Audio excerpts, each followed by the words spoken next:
Heather Hewitt with that report, and a short time ago I was joined in our Sydney studio by the Immigration Minister Chris Bowen.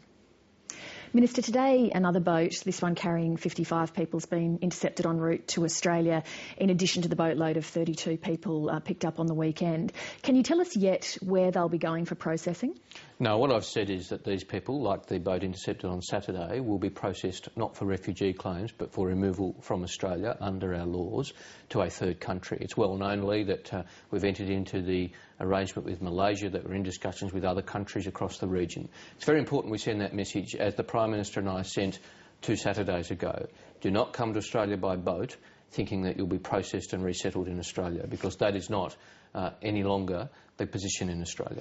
And why can't you tell us yet where they'll be going? Well, as I say, it's well known that we're in discussions across the region and not only with Malaysia but with other countries. It's appropriate we let those discussions reach their final stages. So what's delaying the transfer then to a third country? What's the hold-up in the negotiations? Well, there's no hold-up in particular, but these negotiations do take some time. Other governments have processes to go through, cabinets need to consider matters, etc.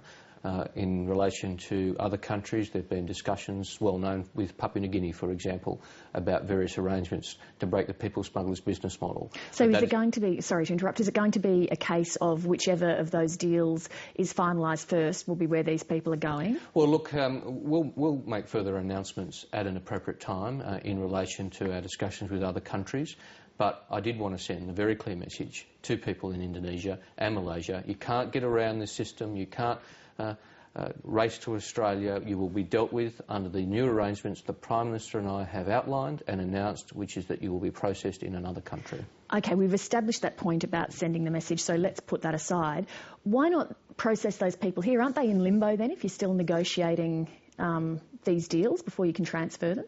Well, their position we've outlined to them, which is that they'll be transferred to another country. They won't be processed in Australia. What happens in the meantime? They're just sitting there, are they? Well, they'll be detained pending removal. They'll have their very basic identity checks and their biometric checks, and then they'll be processed for removal from Australia. So how far away do you think you are from being able to tell us where they'll be going and under what conditions? Well, look, we'll make further announcements when we're in a position to. And do you know how far away? Well, look, I'm not going to put a time frame on it tonight, Lee. The discussions we've had with other countries have been very productive.